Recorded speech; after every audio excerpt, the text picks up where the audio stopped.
Muy buenos días, mis queridos hermanos de nuestra iglesia cristiana Casa de Restauración. Que nuestro Señor Jesucristo los bendiga en este día. Hechos 12. Vamos a tener la hermosa oportunidad el día de hoy de poder estar compartiendo con todos ustedes este capítulo, que son 25 versículos de viviendo para la gloria de Dios. Ese es el tema del día de hoy.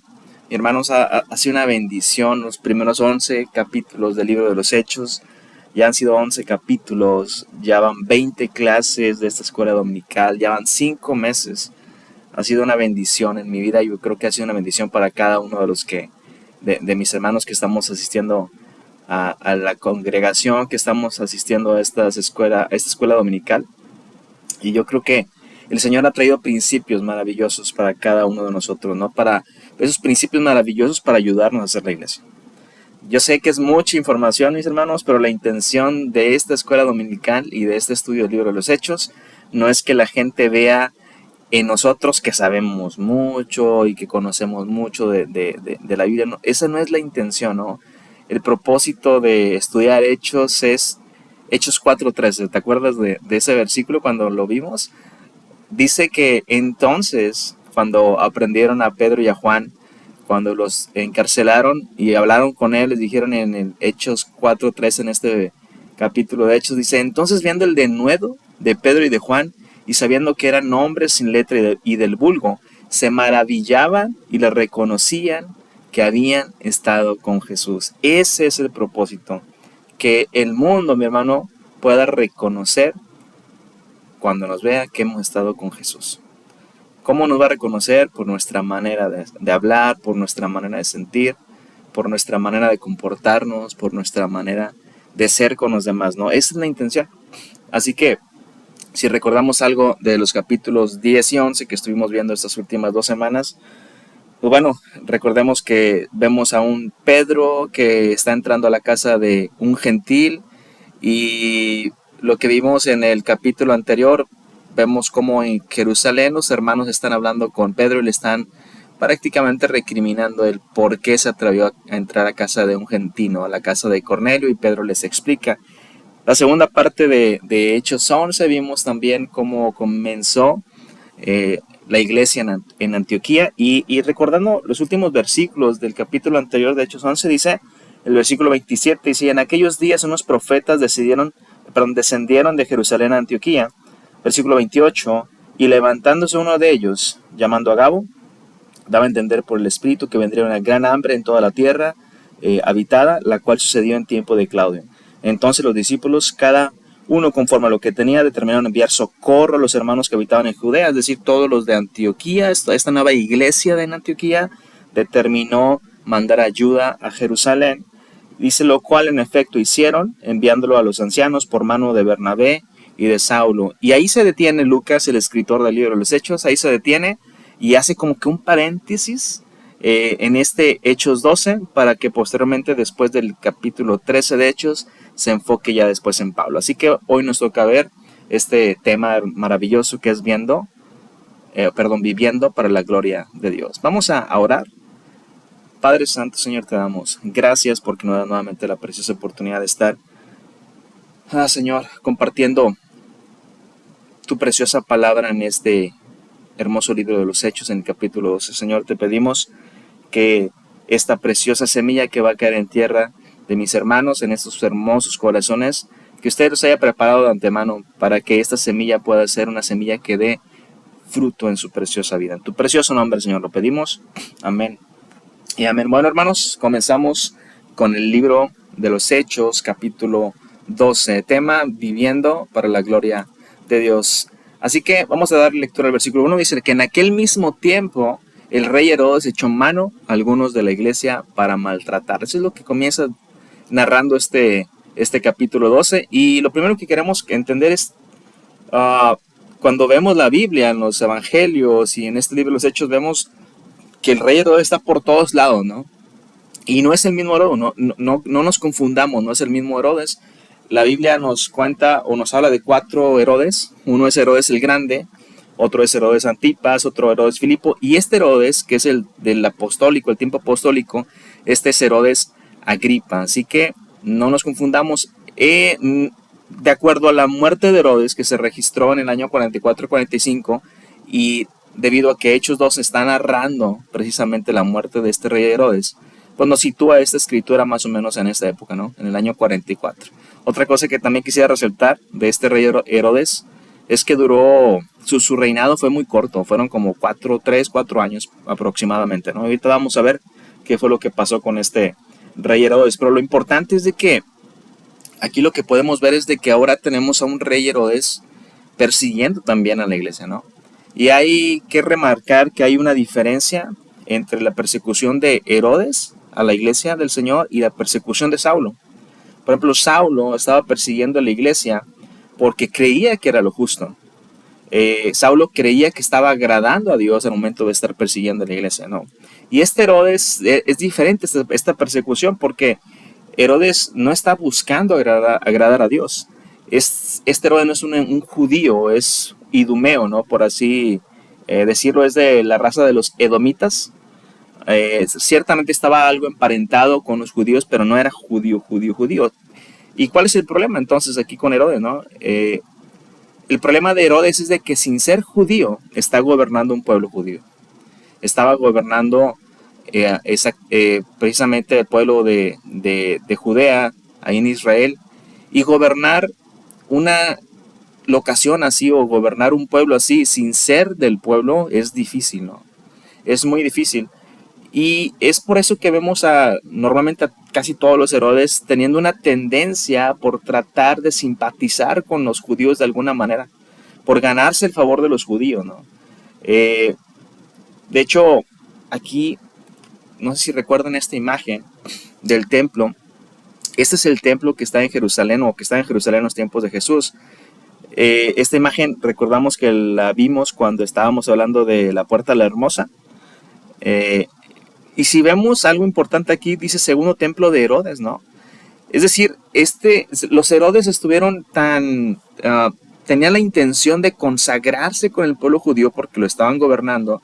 Ellos querían de cierta manera agradarle al pueblo judío, al grado de que, por ejemplo, este Herodes, que fue el que lo reconstruyó, este Herodes reconstruye el templo y hace unas puertas hermosas, lo amplía, o sea, con la intención precisamente de querer consagrarse con este pueblo judío, ¿no? Entonces vemos esa tendencia, ¿no?, de los Herodes a tratar de ganarse el pueblo judío para poder consagrarse con el pueblo. Y es por eso que este Herodes Agripa comienza persiguiendo a la congregación. Dice el versículo 1 nuevamente, dice, en aquel tiempo, ¿cuál tiempo? Pues el tiempo de la sequía en la que estaban viviendo, ¿no? Lo que vimos el capítulo anterior, dice, el rey Herodes echó mano a algunos de la iglesia para maltratarles. Versículo 2, y mató a espada a Jacobo, hermano de Juan. ¿Sí? Mató a espada a Jacobo, dice, y viendo que esto había agradado a los judíos, procedió a prender a Pedro.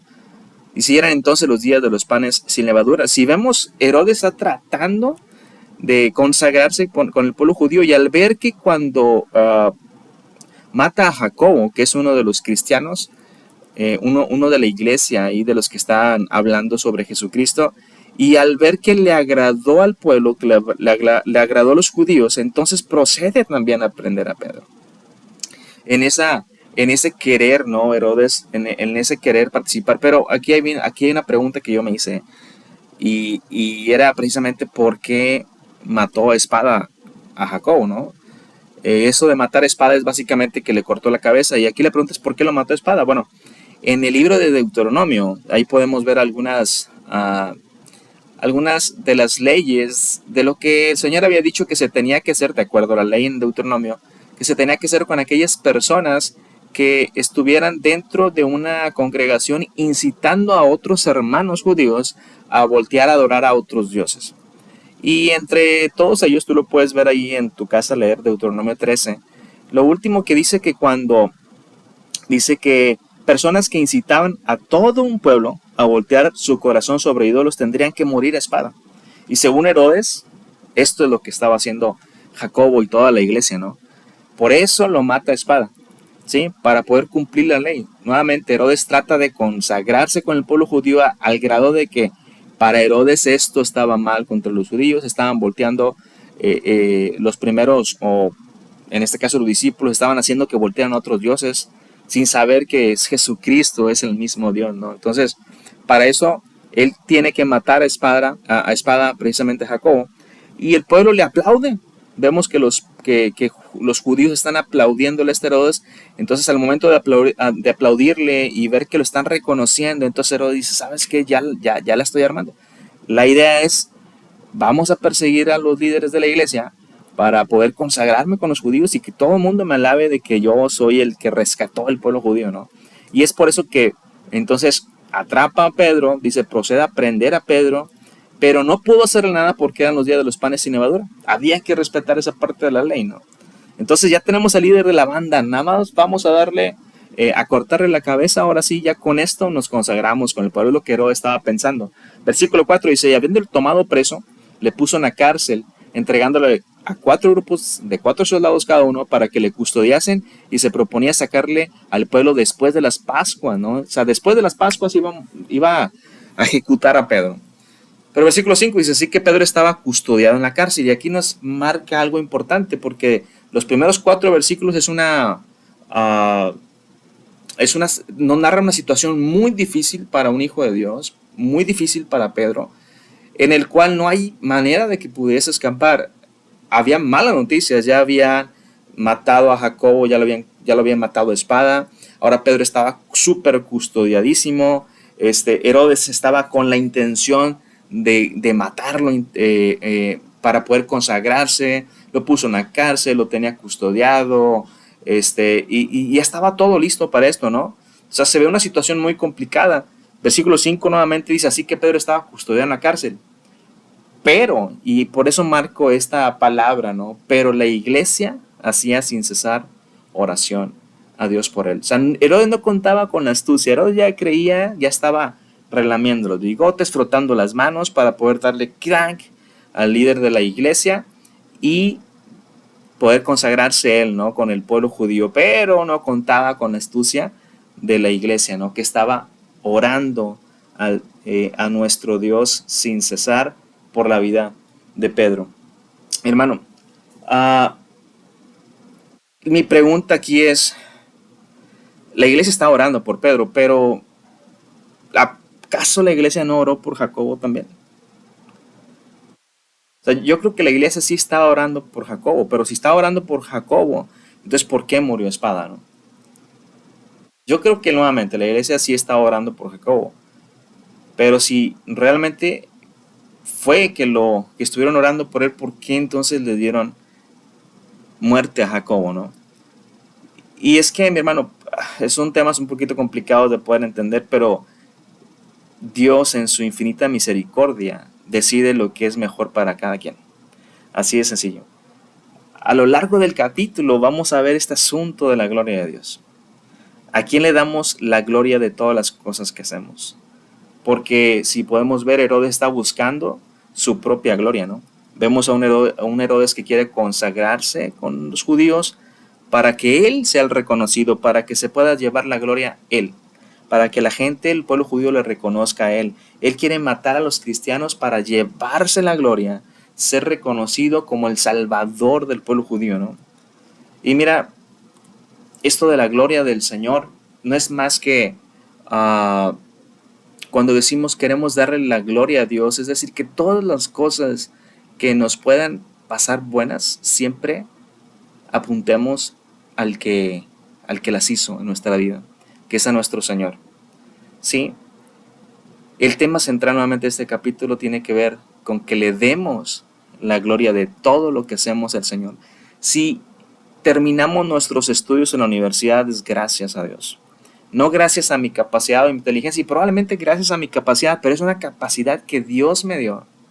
¿Entiendes? Si tú puedes en estas fechas de graduación graduarte de la universidad, titularte, no es porque seas tú el bueno, sino porque Dios ha tenido gracia y te ha dado la capacidad de poder entender y poder estudiar y poder tener salud, poder tener energía, además poder tener vida para que puedas llevar esas cosas a cabo.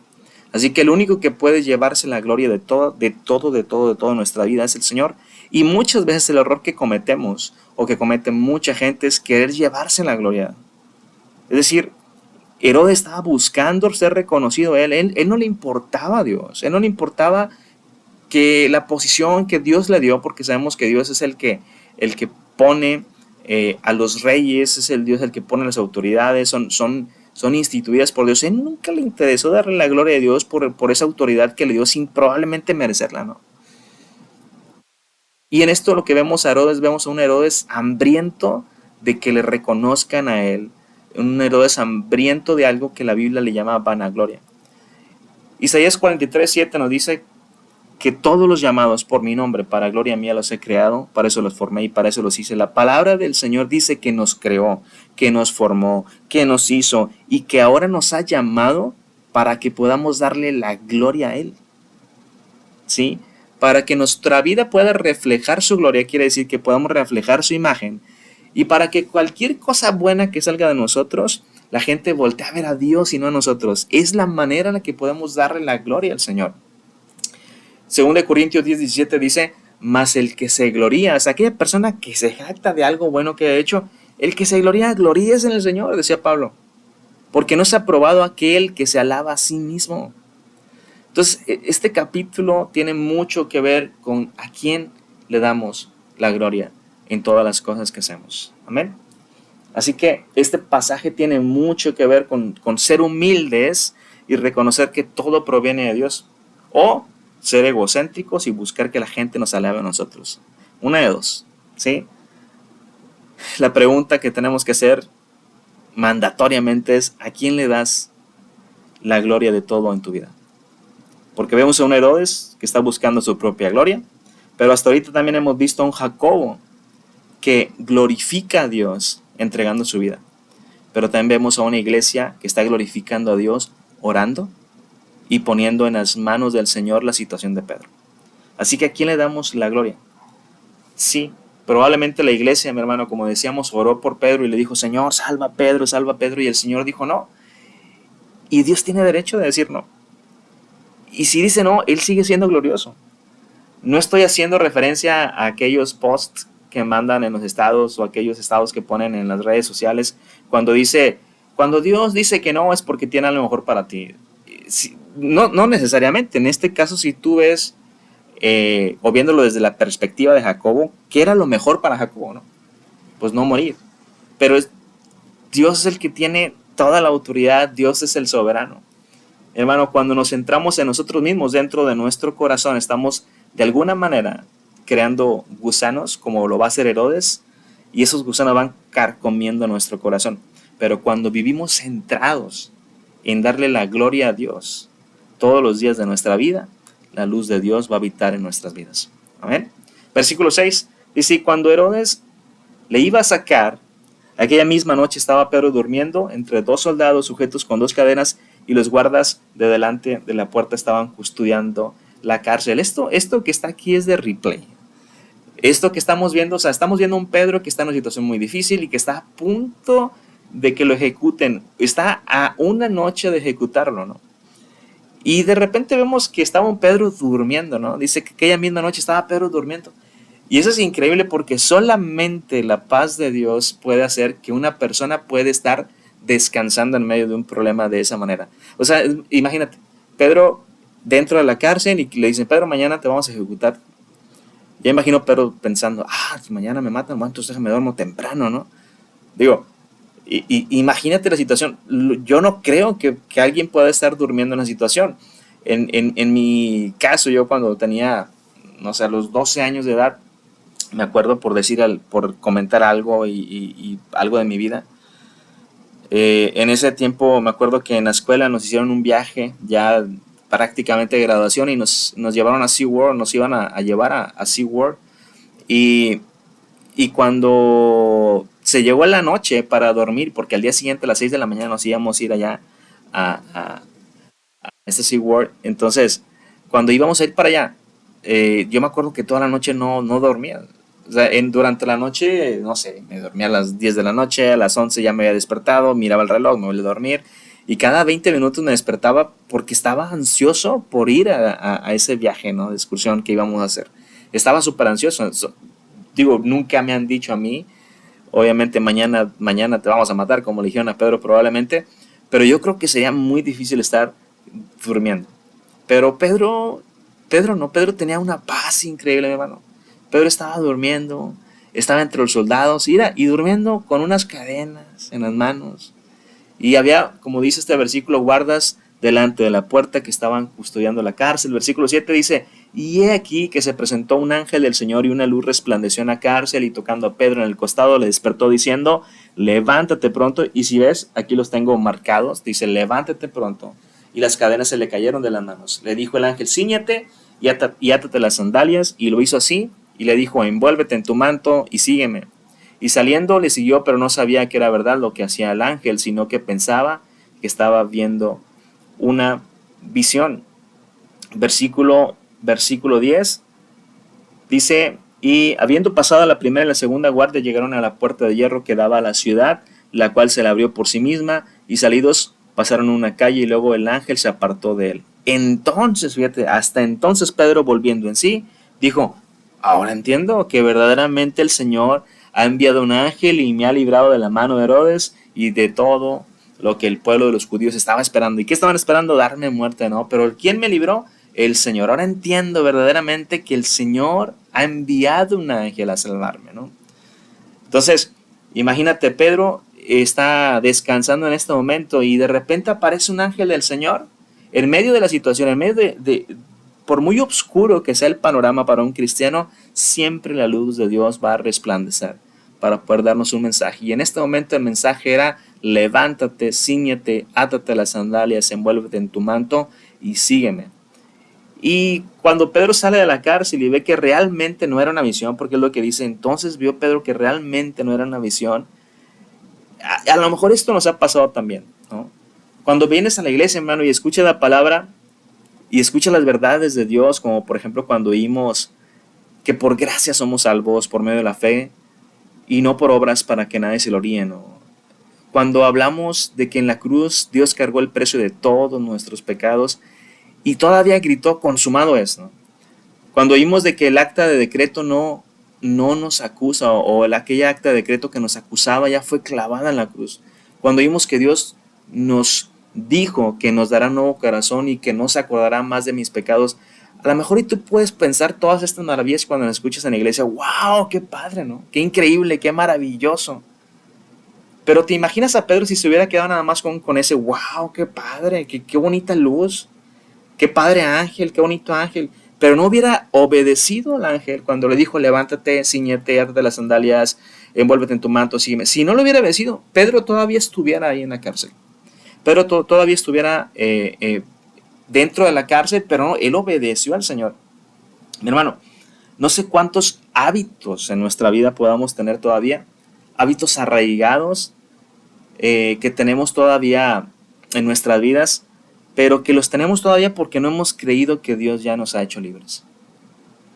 Mi hermano, si tuvo el Señor el poder para levantarse de los muertos, ¿cómo no va a tener el poder para ayudarnos a dejar hábitos que no nos tienen esclavizados todavía, hermano?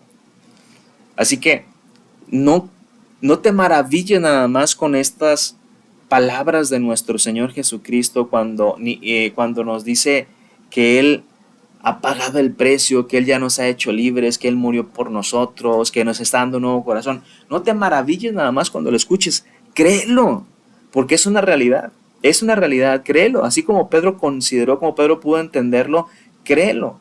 Hermano, hoy Dios te dice lo mismo, ¿no? Ya pagué el precio por ti, ya no son esclavos, ya por favor deja esos hábitos que tanto nos están haciendo daño. El Señor nos dice hoy, levántate, cíñete, ponte el calzado, cúbrete con tu manto y sígueme. Y cuando tú puedes obedecer a Dios de esta manera, Dios va abriendo puertas para darte la libertad de esos hábitos que te tienen todavía esclavizados. Mi hermano, la libertad en Cristo no es una visión. La libertad en Cristo no es un sueño. La libertad en Cristo es una realidad. Con la gracia del Señor hay de dos sopas. Sí sabemos lo que es gracia, ¿no? Hay unos que dicen que la gracia es el regalo inmerecido. Hay otros que diferencian la gracia, a la gracia le llaman aquel regalo inmerecido, ¿no?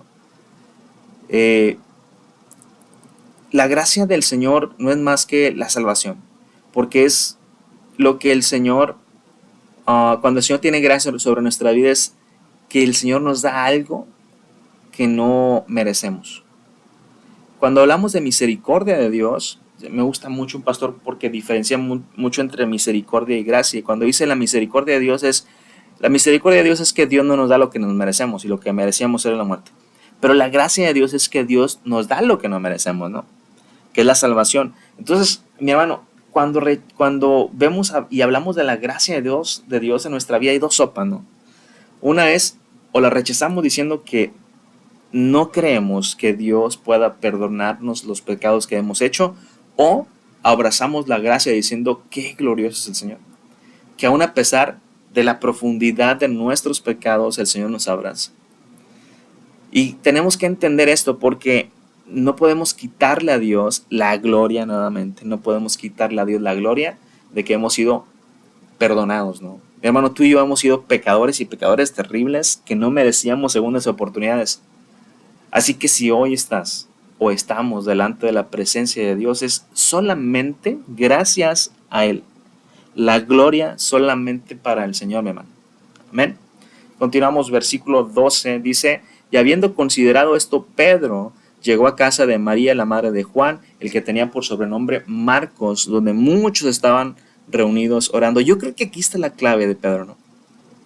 Porque Pedro acaba de salir de una situación complicada, de una manera maravillosa en la cual Pedro no hizo nada, pero dice, habiendo considerado esto, o sea, Pedro ya salió de la cárcel, el ángel lo saca de la cárcel, pasa por medio de los guardias, se abre la puerta de hierro, lo lleva hasta allá afuera, y el ángel desaparece. Entonces Pedro vuelve en sí y dice, ok, ya entendí que Dios me salvó, y estás fuera de la cárcel, ¿qué es lo que sigue? Pues corre. Pero Pedro no, Pedro se queda y dice, y consideró. Y considerando, dice, y habiendo considerado esto, Pedro, y muchas veces no hemos considerado todas las maravillas que Dios hace en nuestras vidas. ¿Sí? ¿Cuántas cosas Dios ha hecho por nosotros y nosotros ni siquiera lo tenemos por considerado? No sé si te has preguntado, o sea, ¿cuántas cosas ha hecho el Señor en tu vida que tú las das por hechas como si tú las hubieras hecho? Y eso no es darle la gloria a Dios. El hecho de que te puedas levantar a las 4 de la mañana, 5 de la mañana, mi hermano, para ir a trabajar, en lugar de estar enojado porque tienes que ir a trabajar, levántate y considera la misericordia del Señor por darnos un día más de vida. Eso es lo que Pedro hizo, consideró. Es uno de los secretos de Pedro, ¿no? Y habiendo considerado esto, dice que llegó a casa de María, la madre de Juan, el que tiene por sobrenombre Marcos. Este Juan, que por cierto es Juan Marcos, es el que va a escribir el Evangelio de Marcos, dice, donde muchos estaban reunidos orando. Y cuando llamó Pedro a la puerta del patio, salió a escuchar una muchacha llamada Roden, la cual cuando reconoció la voz de Pedro, de gozo no abrió la puerta, sino que corriendo adentro dio la nueva de que Pedro estaba a la puerta. Y ellos le dijeron, ¿estás loca? Pero ella aseguraba que sí era. Entonces ellos decían, no, hombre, está loca, es su ángel, ¿no? Entonces imagínate esta escena, Pedro sale por medio de un ángel, lo saca el ángel de la celda, de donde está custodiado, la puerta de hierro se abre automáticamente, pero llega y toca la puerta de los hermanos, de los cristianos, y en vez de que le abran la puerta se mantiene cerrada, y Pedro así como que, oye, pues ábreme, ¿no? Vengo huyendo de allá, me van a atrapar acá y tú tienes la puerta cerrada. Entonces dice que esta muchacha Roda, que cuando escuchó la voz de Pedro, se llenó de alegría, se gozó tanto que fue a decirle a los hermanos que estaban orando por Pedro. Mi hermano, la iglesia, estos hermanos, o sea, estamos hablando que eran ya como las 12 o 1 de la mañana, ¿no? Ellos estaban orando, es decir, estaban como en una vigilia de oración. Ellos estaban orando por Pedro y cuando llega la noticia diciéndole, hey, Pedro aquí está afuera, y todo, ah, estás loca, en serio, Pedro está aquí afuera. Y otros decían, no, están mal, de seguro debe ser su ángel, ¿no? La pregunta que yo te puedo decir o hacer es, que entonces, ¿con qué fe estaban orando, no? ¿Con qué fe estaban orando estos hermanos? O sea, son los apóstoles, ¿no? No, no estamos hablando de cualquier cristiano recién convertido, no, eran los apóstoles, los que vieron a Jesús hacer lo posible, los que vieron a Jesús hacer lo imposible, los que vieron a Jesús caminar sobre las aguas. O sea, a medianoche en una oración y Señor, salva a Pedro, Señor, salva a Pedro, Señor, salva a Pedro, Señor, tú tienes el poder, Señor, tú caminaste sobre las aguas, Señor, tú puedes salvar a Pedro. Y cuando le dicen, hey, Pedro, aquí está, no es Pedro, está loca, de seguro de ser su ángel. Señor, sí, Señor, tú puedes salvar a Pedro. O sea, imagínate. Y la pregunta nuevamente es, entonces, ¿con qué fe estaban orando, no? Definitivamente era una fe muy chiquita la que tenían, ¿eh? Pero, ¿sabes?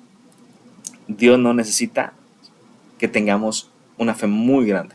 ¿Recuerdas cuando nuestro Señor Jesucristo habló de la fe? Que le dijo que aunque sea la fe así de chiquita como el tamaño de una semilla de mostaza, con eso era suficiente para mover montes. Definitivamente, hermanos, ellos probablemente tenían una fe muy chiquita, mucho más chiquita que la de una semilla de mostaza.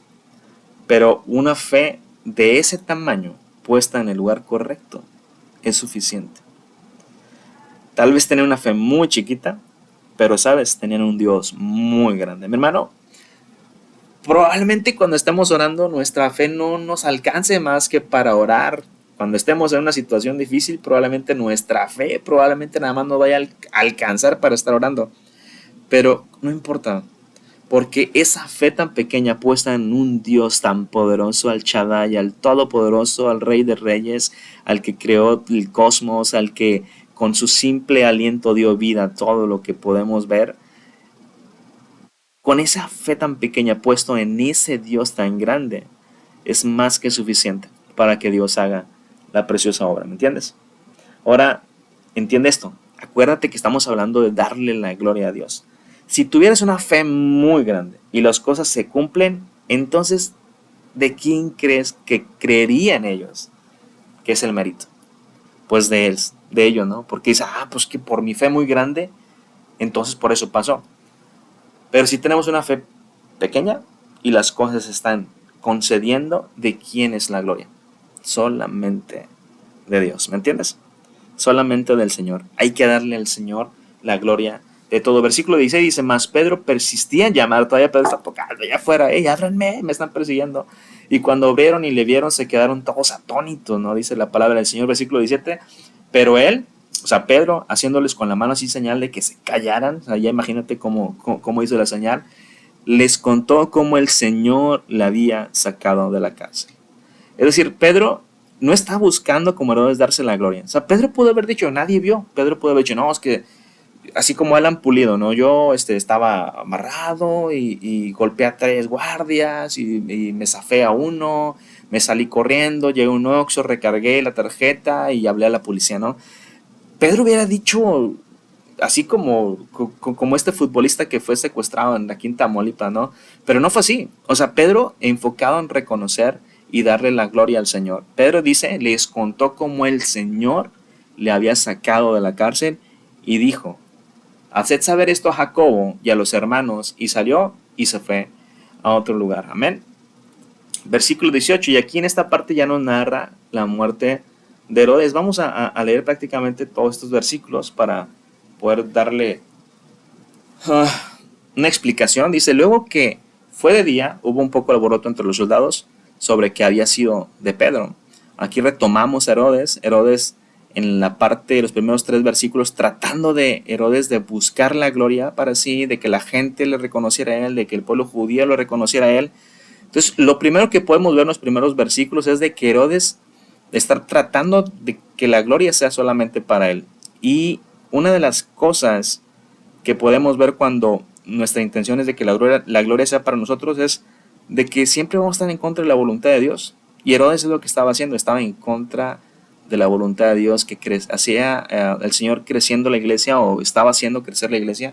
Herodes iba en contra de eso y estaba persiguiendo a los cristianos, ¿no? Otra de las cosas que hacemos o que pasan cuando queremos darnos nosotros la gloria es que muchas veces nos ciega tanto la pasión por querer ser reconocidos que no nos importa hacer daño a los demás. Y es precisamente lo que hace Herodes aquí. Dice, luego que fue de día, hubo un poco de alboroto entre los soldados sobre qué había sucedido con Pedro. Mas Herodes, habiendo buscado sin hallarle, porque era su momento de darle muerte a Pedro y ser consagrado con los judíos, dice, después de interrogar a los guardas, ordenó llevarlos a la muerte. Es decir, los ordenó que los mataran. Y es a lo que me refiero, de que a Herodes no le importaba. El único que quería es ser reconocido, pero cuando las cosas no se dan, no le importa hacer daño a los demás. Dice, después descendió de Judea a Cesarea, y se quedó allí. Y Herodes estaba enojado contra todos de Tiro y Sidón, pero ellos vinieron de acuerdo ante él, y sobornando a Blasto, que era camarero mayor del rey, pedían paz porque su territorio era abastecido por el rey. O sea, esto de Tiro y de Sidón, recordemos, unas ciudades fenicias, y recordemos que había mucha hambre, ¿no? Y Herodes gobernaba toda esa parte. Entonces Herodes tenía la oportunidad de frenar un barco que llevara mercancía a estas ciudades de Tiro y Sidón. Por ellos estaban enojados con Herodes, y ellos creían que Herodes era el que proveía. Es más, el mismo Herodes creía que él era el que proveía. Nosotros como cristianos sabemos que el que provee es el Señor, ¿no? Digo, muchas veces antes de ser cristianos creíamos nosotros que éramos los que proveíamos en la casa, pero ahora como cristianos hemos entendido que nosotros no tenemos nada que ver, que es el Señor el que está proveyendo.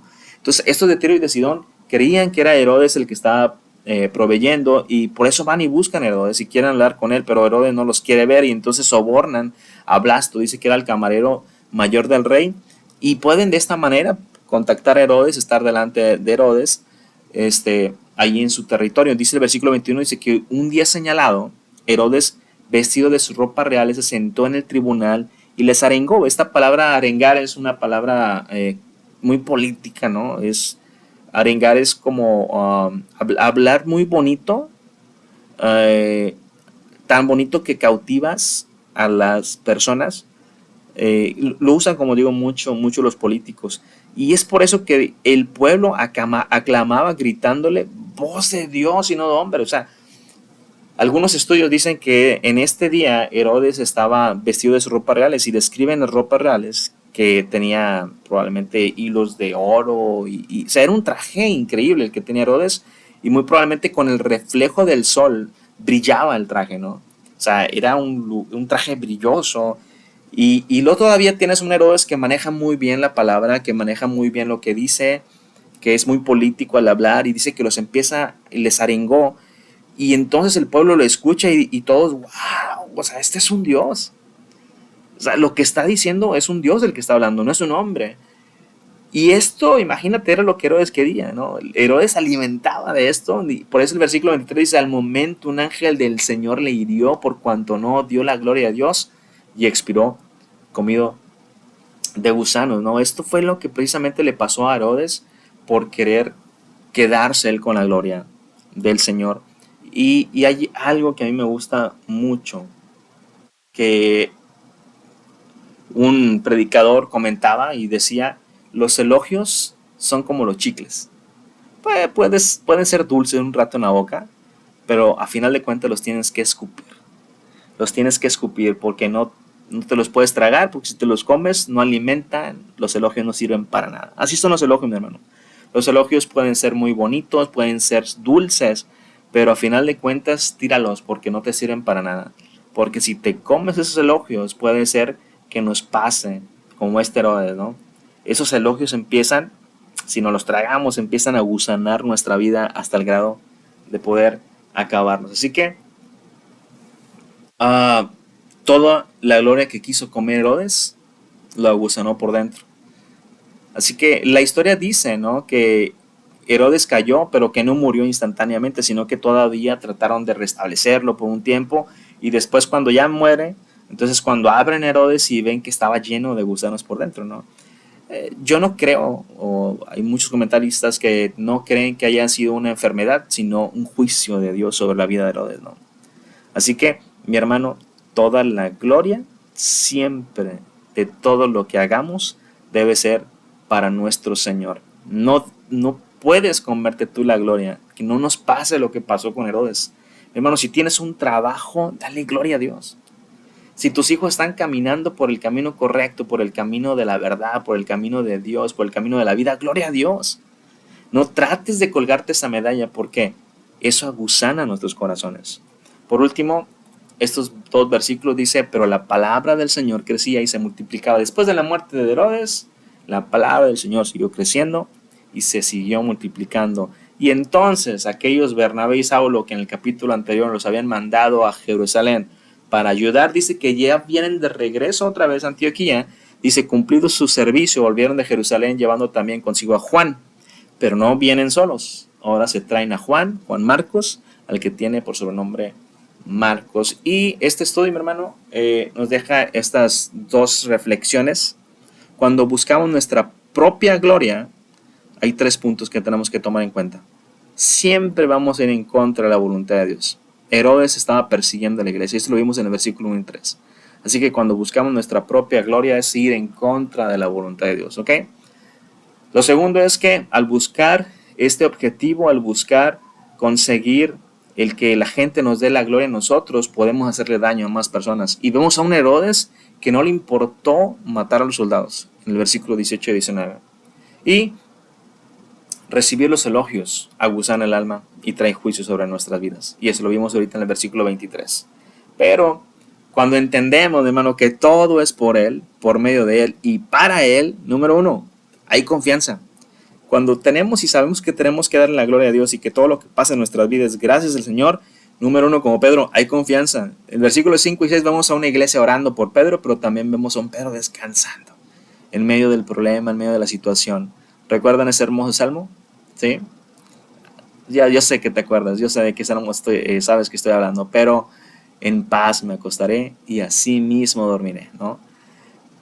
El segundo punto es que siempre que le damos a Él toda la gloria, siempre que entendemos que todo es por Él, hay respuesta, y eso lo vemos en el versículo 7 a 10. Vemos a un Pedro en medio de una situación descansando, pero sobre todo hay una respuesta por manos del Señor, en el cual se ve una luz resplandeciendo en medio de un problema tan oscuro, ¿no?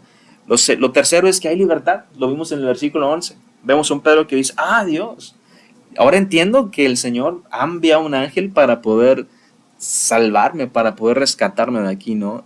Entonces cuando entendemos que todo es por Él y podemos darle la gloria al Señor, hay confianza, hay respuesta, hay libertad, pero sobre todo hay agradecimiento. Y esto lo vimos en el versículo 12. Cuando Pedro salió de esta situación, como muchas otras veces lo hemos visto en el libro de los Hechos, Pedro dice que consideró lo que Dios hizo en esta situación y ha hecho en su vida. Mi hermano, yo te invito para que en esta semana tú puedas considerar todas las cosas buenas que el Señor ha hecho en nuestras vidas, y para que de esta manera y considerándole, porque mientras más lo consideremos es más fácil que podamos darle la gloria solo a Él. Muchísimas gracias.